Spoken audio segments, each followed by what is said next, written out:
I feel the Spirit moving in me. I feel the Spirit moving in me. Aloha, welcome to Unity Church of Maui Sunday service.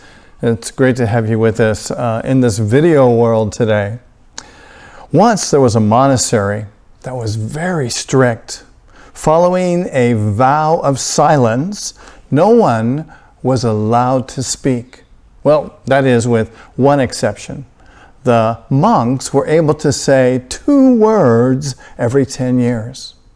So a monk has been there 10 years and he goes into the office of the head monk of the abbot, and the abbot says, "Oh, you've been here 10 years. Now today you get to speak 2 words. What would you say?" And the monk says, "Bed hard." And the abbot says, "Oh, I see, thank you."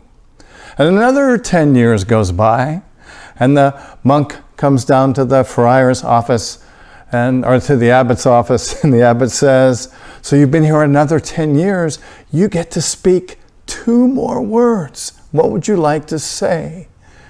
And the monk thinks for a second, and he says, "Food stinks." And then another 10 years goes by.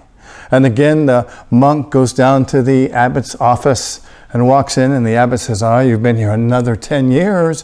You get to speak 2 words today. What would you like to say?" And the monk thinks for a second, and he says, "I quit." And the abbot says, "Well, that doesn't surprise me. All you've done since you've been here is to complain." And I love that. I love that story. So this talk is about this amazing book, Will Bowen's book that came out a number of years ago, called A Complaint-Free World: How to Stop Complaining and Start Enjoying the Life You Always Wanted. Who doesn't want that? Yes. This is an amazing book, an amazing process. You know, Will was Reverend Will was a minister in the Kansas City area, and he noticed that people in his congregation were complaining a lot, and so he thought, well, what can I do? And he got this amazing divine inspiration to create this book and this program. And what he did was he came up with the idea to give everyone a purple bracelet. And they would wear the bracelet until they complained.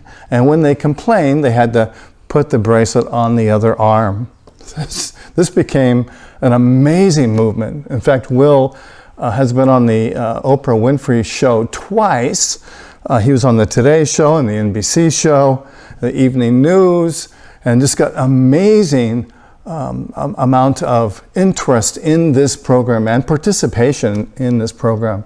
As a matter of fact, more than 11 million complaint-free bracelets have been distributed throughout 106 countries. Truly an amazing movement that has affected so many people's lives. So Emily and I got the idea to do our next small groups based upon this book, and it seemed like a great idea. And so, I thought, it'll be a piece of cake for me because I don't complain all that much, and I think most people who know me would say that I don't complain all that much. And by complaining, what we mean is to complain is to express displeasure, to make a negative judgment, and we can recognize when we complain because there's some energy behind the complaint, or it often comes out as a judgment. So the basic idea for this program is pretty simple. I thought, I got this. This is a piece of cake, right? Like I said earlier, you put the bracelet on, and if you find yourself complaining, then you switch the bracelet to the next arm. and you start all over again. And of course, the objective is to go for 21 days without complaining. So far, so good, right? Well, Emily and I love to embrace spiritual principles, and we love to support each other in being the very best that we can be. And so we decided we're going to get the bracelets and we're going to try this out and get to know what it feels like to live in a complaint-free world, right? And what's kind of fun about this is that if someone else is wearing a purple bracelet and they complain, it's okay to point out to them that it's time to switch the bracelet to the other arm. Except that, but if you're going to do this, you must move your bracelet first, because in order to bring it to their attention, in a sense, you've had to complain to them about whatever it is they said that was a complaint, right?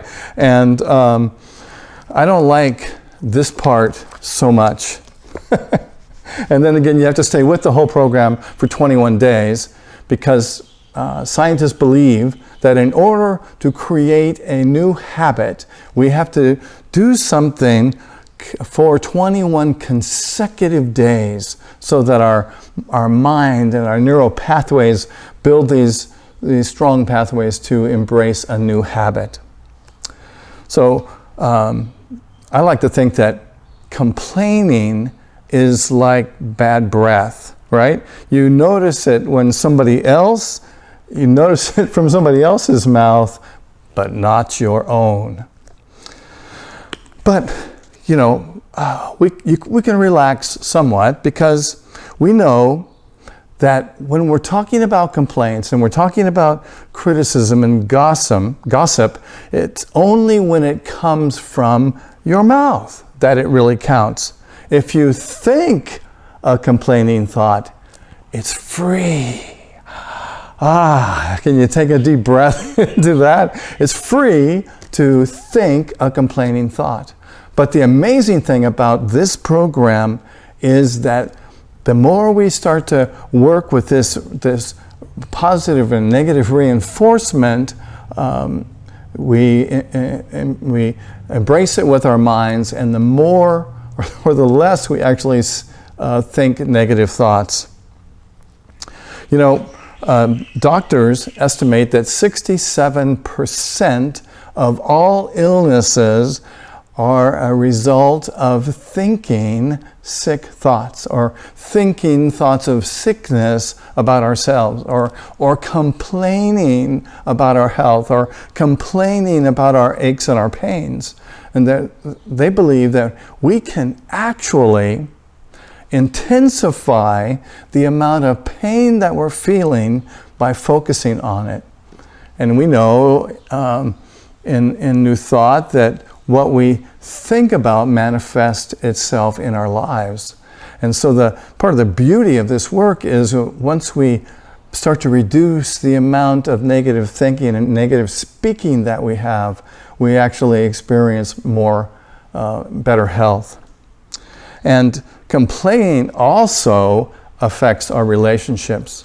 I don't know about you, but I find that when I'm around people who are complaining, I don't much want to spend a whole lot of time with them.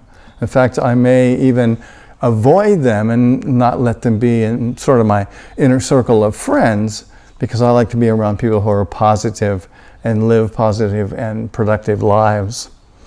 And complaining also drags down conversations. Have you ever noticed, if you're in a group and you're having a good time and then somebody complains about something, doesn't it kind of feel like the bucket or the bottom just falls out of the bucket, right? And the conversation just kind of degrades, and the energy of the conversation drops out. It's an amazing thing how complaining affects our lives in that way.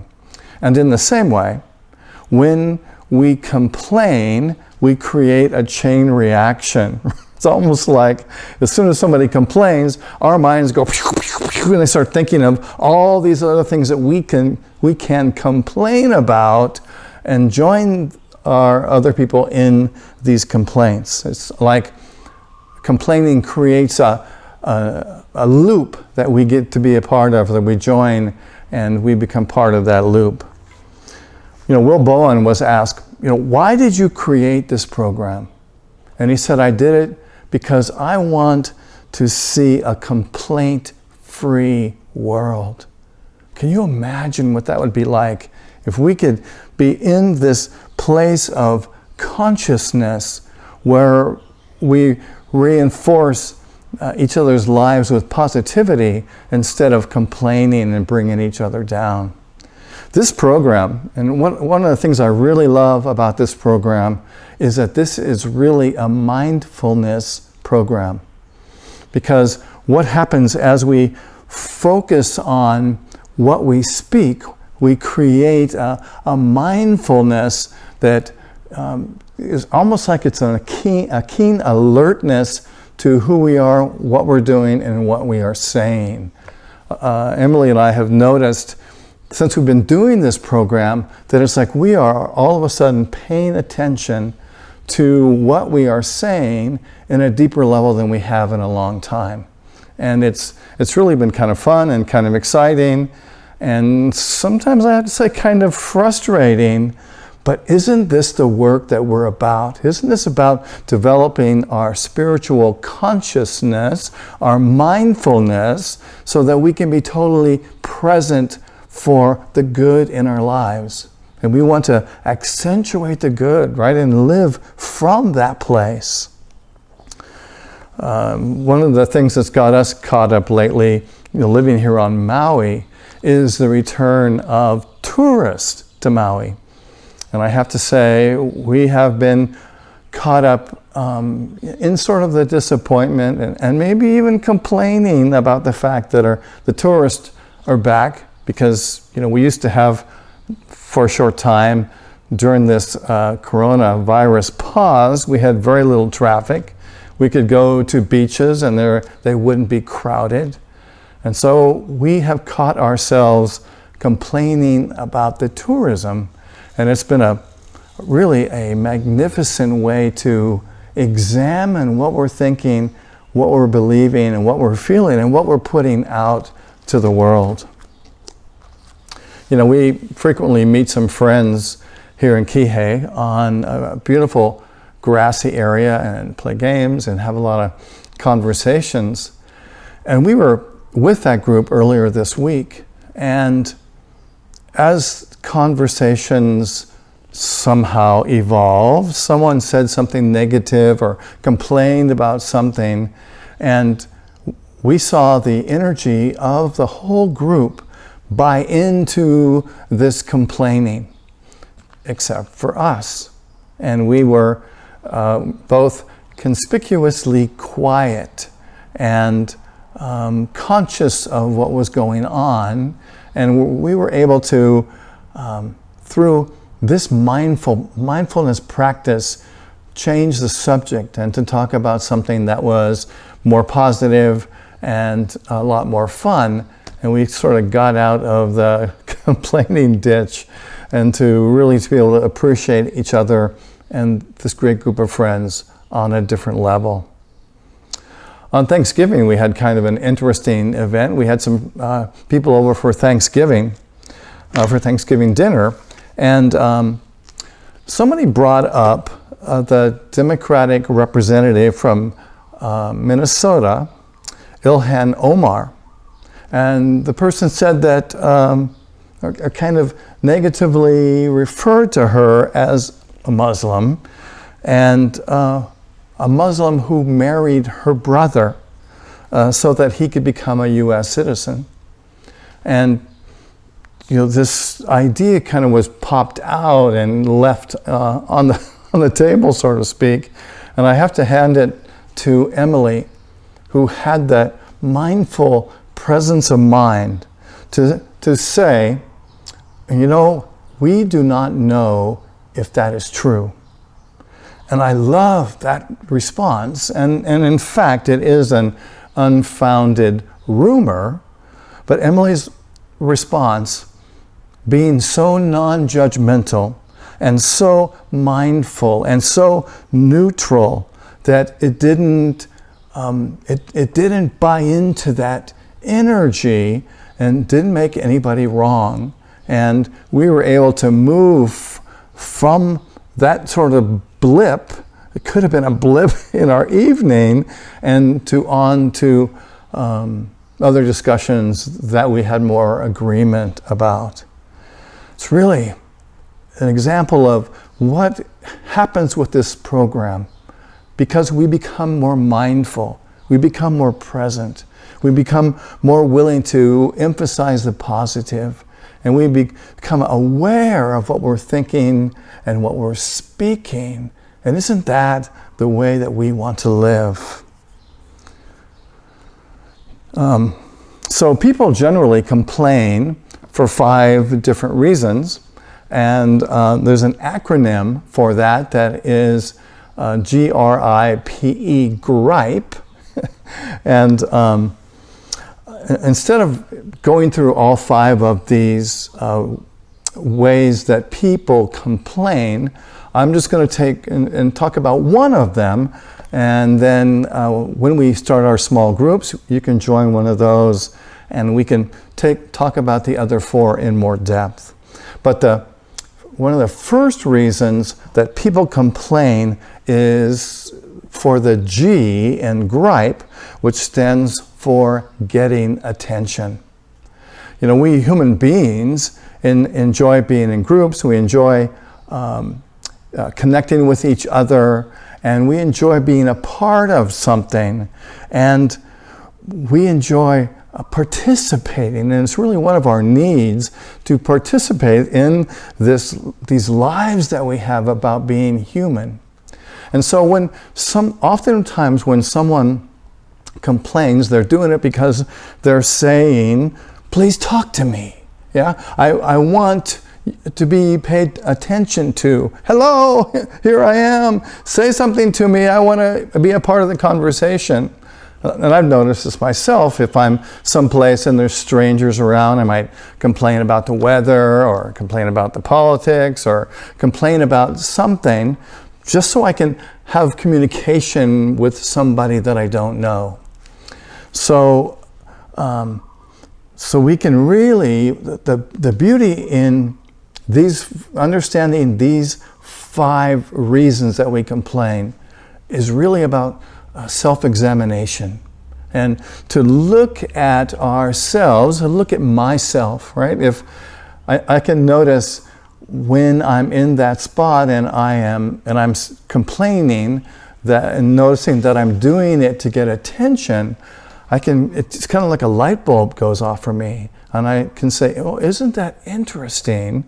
I'm feeling like I'm not being heard, or I'm feeling like I want to be a part of what's happening, and I can find ways to do that aren't about complaining. I can add to the conversation and to the group conversation without doing it from a negative place or from a complaining place. So just for your imagination and for interest, the R in gripe stands for remove responsibility. The I stands for inspire envy. The P stands for power that we all want. And the E stands for excusing poor performance. You know, there's a story about 2 construction workers sitting down to eat lunch together. And one opens his box lunch and he looks in and he complains, a meatloaf sandwich. I hate meatloaf sandwiches. His friend looks over and says nothing. The following day, the 2 meet again for lunch. Again, the first worker opens his box lunch, looks inside, and this time even more agitated, he says, another meatloaf sandwich? I am sick and tired of meatloaf sandwiches. As before, his colleague remained silent. The third day, the two were again together having lunch when the first construction worker opens up his box lunch and he begins to shout, "I've had it!" Day in, day out, the same thing, meatloaf sandwiches, every blessed day. I want something else. And then, wanting to be helpful, his friend says, "Why don't you just ask your wife to make you something else?" And with bewilderment on his face, the first man replies, "What are you talking about? I make my lunches myself." Tired of meatloaf sandwiches? You are making your own lunch every day. Change what you are saying. Stop complaining. Change your words, change your thoughts, and you will change your life. I have no complaints whatsoever. A new day is dawning in my soul. Let's say that together. I have no complaints whatsoever. A new day is dawning in my soul. And so it is. I invite you to close your eyes. And let's take a deep breath together, breathing into this moment, knowing that the presence of Spirit is right here, that the essence of transformation is right here. And let's breathe into a complaint-free consciousness. Breathing into all the possibilities for life and for love, for truth, and for the full expression of Spirit as you, as us. Breathing in, breathing out. I have no complaints whatsoever. A new day is dawning in my soul right now. A new way of being, a new consciousness, a new connection with all life that is true and positive and powerful. Feel that. Feel yourself connected to the truth that you are. And let's join together for a few moments in the silence.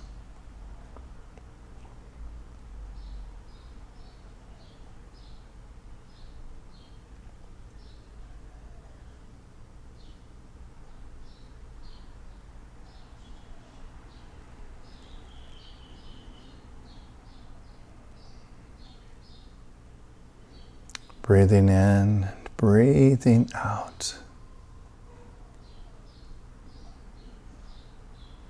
Feeling the oneness with all life.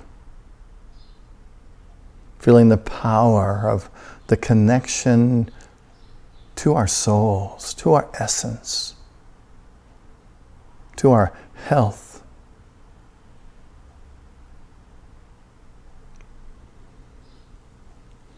Breathing in and breathing out. And I invite you to begin to bring your awareness back to this moment.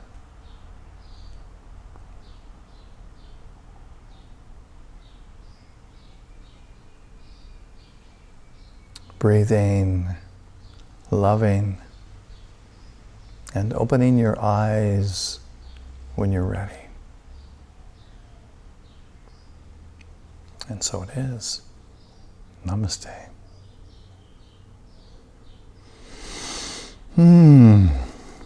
So I invite you now to prepare your love offerings and your contributions to Unity Church of Maui, and to remind you that as you give to us, you certainly support our mission and our vision and the light in the world that we are able to share. And I like to believe that as you give to us, you are a part of this amazing work that we do. So thank you in advance for what you give. And so why don't we affirm our prayer for prosperity and abundance together, which begins: through a grateful giving heart, my mind and life overflow with the abundance of God's all-providing, infinite supply. And so it is. And you can mail a check to Unity Church of Maui at 483 South High Street in Wailuku. And you can also go to our website, www.unityonmaui.org, and click on the donate button and make a safe and secure donation online. And again, thank you.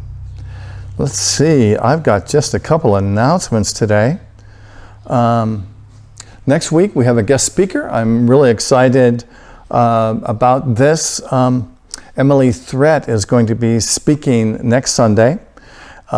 She is the author of a book that is coming out really like in the next week, and it's titled Living and Loving Your Way Through Grief.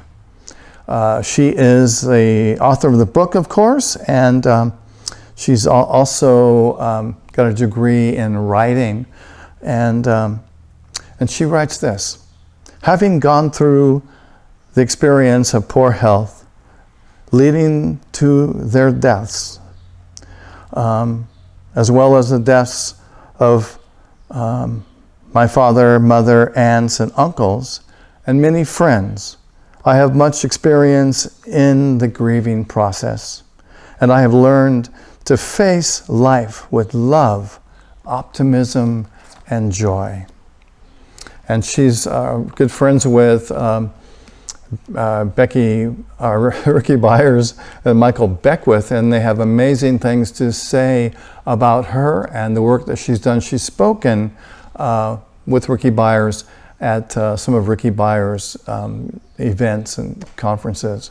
So that should be a real joy to have her here next week. And we will be featuring some songs that you may not have heard before by Ricky Byers. So tune in next week right here at the same time on the same channel, and we'll get to share the love of these two wonderful people next week. And so we are getting ready, as I mentioned a little bit early, to kick off another small group series based upon this amazing book, A Complaint-Free World. That'll be happening sometime soon, and I'll let you know more when that's going to happen in the future. And Gary Zukav says of this book, he wrote The Seed of the Soul. I'm sure you know and you remember. A complaint-free world is an engaging, enjoyable, easy-to-read reminder that the only permanent, constructive changes you can make in the world are the changes that you make in yourself. So this book will shift our consciousness, I know. And if you like the work that we're doing, you can always go to our Unity Church of Maui YouTube page, and we've got a number of other talks and much music up there as well. If you look at our newsletter, you'll find a link to that page, as well as to our Zoom live Sunday morning service that we do there. And I think that's about all that we have for today. Thank you for being here with you.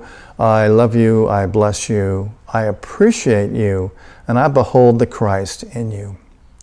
Let's pray together the prayer for protection, which begins: the light of God surrounds us, the love of God enfolds us, the power of God protects us, and the presence of God watches over us wherever we are. God is. God bless. Mahalo and aloha. Where I live, there are rain.